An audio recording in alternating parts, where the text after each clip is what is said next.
Donc, bonjour à tous, nous allons enchaîner les cours de cette façon, du moins pour cette fois-ci, et la semaine prochaine ça sera par Zoom, mais tentons l'expérience.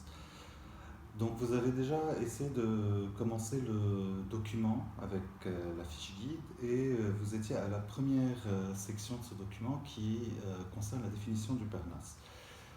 Le mouvement du Parnasse est un mouvement assez particulier qui apparaît certes dans la deuxième moitié du 19e siècle, donc si je veux suivre la chronologie que nous sommes en train d'observer, vous pourriez me dire mais ça ne marche pas, on était supposé commencer directement par le réalisme par exemple, mais il faut savoir que dès 1835, certains auteurs déçus du romantisme, surtout des poètes, commencent à lancer les théories du Parnasse. Le mot Parnasse, à l'origine, est celui d'un massif montagneux en Grèce, vous l'avez vu. Et là, nous avons un petit aléa du direct avec un chat qui passe, mais c'est pas grave. Dans la mythologie grecque, ce massif montagneux était consacré à Apollon, qui est considéré comme le protecteur des muses. C'est donc le lieu sacré des poètes en général. Évidemment, on ne peut pas s'empêcher de faire le lien entre le mont Parnasse, qui est un lieu surélevé, et le mouvement du Parnasse qui marque à chaque fois ce besoin de se détacher et de se surélever par rapport au monde. Vous avez aussi répondu à une série de questions concernant les muses. Pourquoi est-ce que je vous ai fait ce détour mythologique? Certes, pour la culture, il est intéressant de connaître les muses consacrées à chaque art, mais le but aussi était de voir que la mémoire mnémosine est très importante par rapport aux différentes muses qui sont liées aussi bien aux arts qu'aux sciences et qui vivent sur le mont Parnasse. Donc, quelque part, cette poésie parnassienne est une poésie qui va tenter de lier aussi bien les arts que les sciences. Donc, désolé, deuxième intervention. Donc, je continue. Maintenant, ensuite, vous avez complété le document auquel je ne répondrai pas sur les différentes premières de couverture de la revue Le Parnasse contemporain. Là, je pense que vous avez eu vos réponses. Ce qui m'intéresse, ce sont surtout les textes, les trois textes que vous avez lus, qui sont celui de Hugo, celui de Heredia et celui de Verlaine. Celui de Hugo est un texte romantique, celui de Heredia est un texte parnassien et celui de Verlaine est un texte symboliste.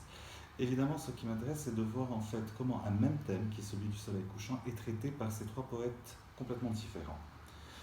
Dans le poème de Hugo, on remarque qu'il n'y a qu'un seul soleil, alors que dans celui de Heredia, le soleil est pluriel, et dans celui de Verlaine, il n'y a qu'un seul soleil, encore une fois. Certes, rien de très intéressant, sauf que ça marque déjà une certaine volonté chez les parnassiens de multiplication, d'une sorte d'orgueil qu'on a dans la poésie parnassienne aussi, d'hypertrophie plutôt que orgueil. Dans le poème de Hugo, comme chez tout romantique, particulièrement Hugo, le jeu est au centre du poème et sous la nature avec une grande marque de subjectivité. Alors que dans le poème de Heredia, le poème parnassien, le jeu est en position minime, mais dominante, certes, avec beaucoup d'objectivité et un effacement des sentiments. Chez Verlaine, le jeu est à égalité avec la nature, avec un énorme jeu qui se fait entre l'impression du poète et les effets de la lumière. C'est ce qui donnera plus tard aussi au niveau de la peinture, pour ceux d'entre vous qui suivent le cours l'art moderne avec Madame Tamaz, la notion d'impressionnisme. Chez Hugo, au niveau du langage, le langage est très simple. Chez Heredia, comme chez tous les parnassiens, le langage est très recherché. Le but est de montrer aussi quelque part cette recherche dans la langue, cet effet, ce travail de la langue que nous aurons l'occasion de revoir tout à l'heure. Chez Verlaine, le langage est simple mais assez évasif, puisqu'il s'agit plus de symbolisme. Nous aurons l'occasion de revenir sur le symbolisme plus tard. Au niveau de la forme du poème, la forme est classique, avec beaucoup d'enjambements certes. Chez Verlaine, la forme est complètement libérée, alors que si vous revenez à Heredia, vous verrez une forme super rigide, qui est un retour aussi aux sources de la poésie de la Pléiade, que vous avez vu l'année dernière. En réalité, en fait, ce qui s'est passé, c'est que les Parnassiens ont reproché aux romantiques d'avoir fait de la littérature de l'échec un échec de la littérature. C'est joli comme formule.